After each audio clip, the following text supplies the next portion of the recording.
You got it? All right, we're good. Gentlemen, welcome. How are you doing?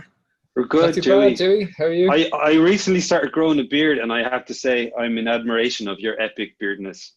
Well, I certainly don't have my epic hairness, so my epic beard is the only thing I Yeah, have. I think it's the consolation prize. As my hair thins, my beard is getting thicker, so you know.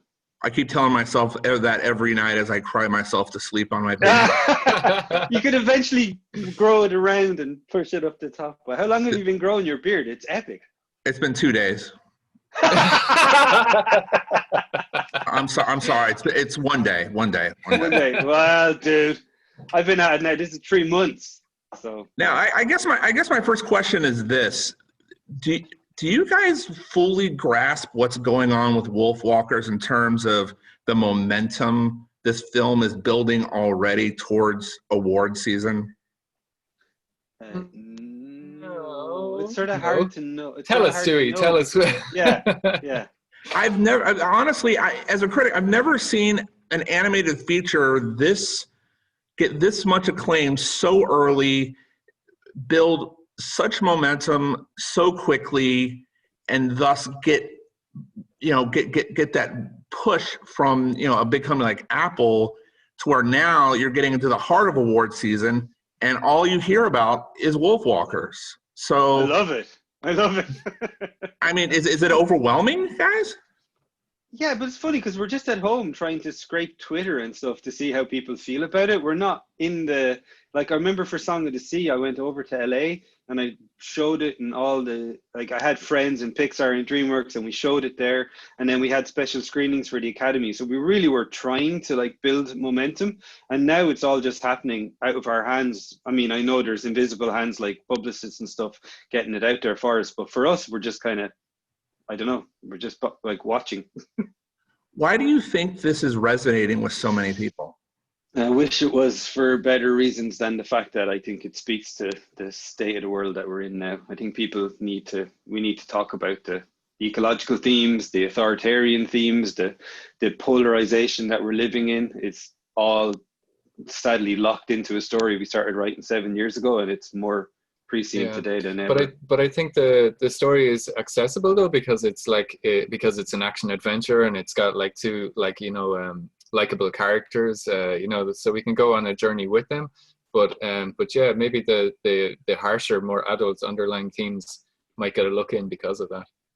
I also feel like the animation style, the use of 2D, and it kind of takes us back to a time when the critics and the adults, we were kids, and it brings us back to some of those animated features we love. And now we're older and we have longer beards and no hair in my case, and we see a film that has that same style but has these very adult themes, yet in the same token can relate to children, and that's why I think that's the secret of this film, in my opinion.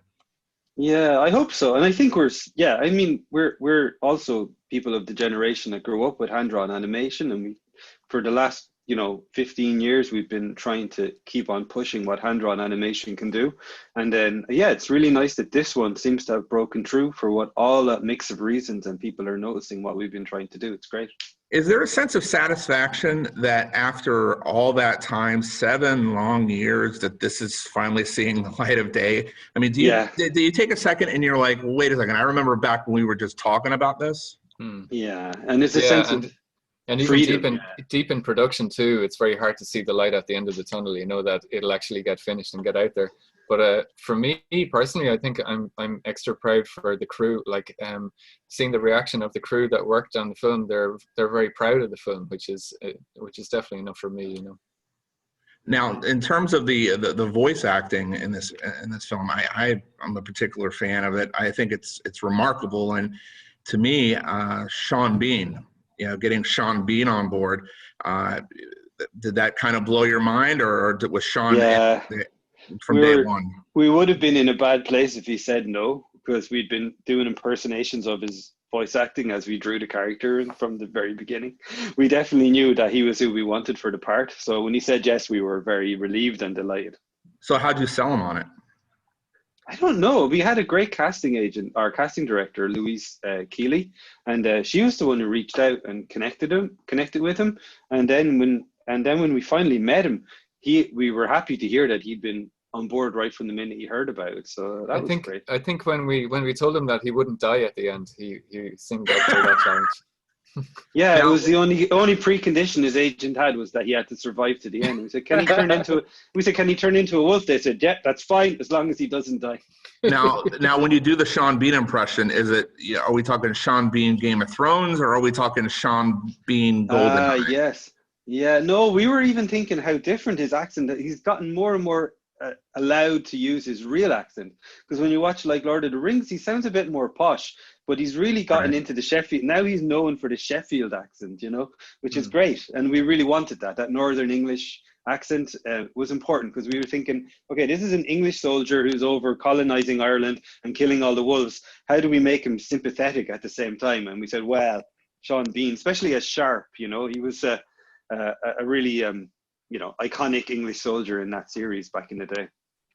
Now, as you've gone through the festival season already, and I'm sure there's more to come from what I understand, have you received any feedback from someone you were just like, oh man, that's amazing, just kind of blew your mind, someone you maybe looked up to in this industry?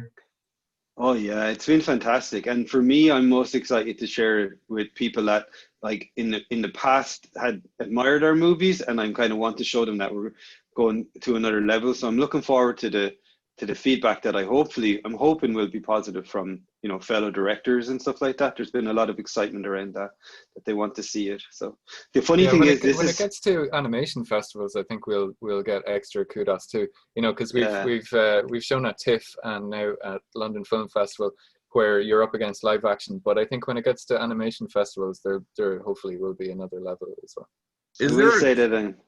I'm sorry, I don't want to go in another direction. I'm waiting to see what Pete says about Pete Docter, because every 4 or 5 years we've had a movie out at the same time. We release Secret of Kells the same time as Up, and then we release Song of the Sea the same time as Inside Out, and now he's got Soul out, and I'm really looking forward to seeing Soul, because I always admire his stuff. So I'm really curious to see what he thinks of it, because we kind of made friends over the years by being at the same festivals at the same time. Now, you're obviously going to be going against each other, down the line in these awards scenarios. But it's not necessarily anything other than a friendly rivalry, because it's all in the name of animation. But the thing but the thing that's popping in my brain is there a tinge of you who's just like wants to see this film do so well, just so the people who may have rejected your ideas in the past just be like, yeah, how do you like me now, guys? How do you like me now? It reminds me, we watched there was a TV series in the 90s called Father Ted, and he won some prize, and in the prize his speech was all like, not for you, and not for you, and no thanks to you. And it was just a totally bitter award speech. No, we're not like that. Not like that at all. No, it's nice. But to be honest with you, it's a nice kind of confirmation, because the previous 2 movies we were very shaky. The studio is in very shaky territory, and we barely kind of scraped the movies out. And this time it feels like we're very supported by Apple and our other distribution partners. So it feels nice to have that experience of releasing almost as a mainstream movie for a change. You can't get much more mainstream than Apple. I mean, exactly. Yeah. When you're part of the Apple family, do you get an iPhone out of this? I mean, we got iPhones. We got iPhones of those little buds that I lost, the little ones. Oh, you didn't lose them, did you? I lost them, and then I did some piece, and they were angry because I was using these headphones because they weren't Apple headphones. But honestly, the head of children's in Apple is Tara Sorensen, who's actually an old friend, because we'd worked with her in TV series when she was in Amazon, and so when she moved to Apple, we kind of just continued our relationship. So it was more, it's the industry's about people, and because we knew Tara and she trusted us, and she tried to bring Wolfwalkers into Amazon, I think, and so when she moved to Apple, it was a natural fit that we'd continue. We were in, and we still are working with them on a lot of TV shows. But they're good. They're good partners though, in that they supported like the cinema release, like the theatrical release, in lots of different territories, and they never gave us like notes, creative notes that we would be going, oh my god, this makes no sense. Well, see, Tara, really supportive. Tara's a unique executive in that I think she's very like family and child focused. She actually thinks about making content almost in the old school BBC kind of like commissioning editor way of like what can I make that's good for this generation to absorb, rather than what can I make that's going to sell more toys or Happy Meals. So she's a pretty unique executive in that sense, you know. What, we don't want to have a Ross Stewart or Tomm Moore Happy Meal toy?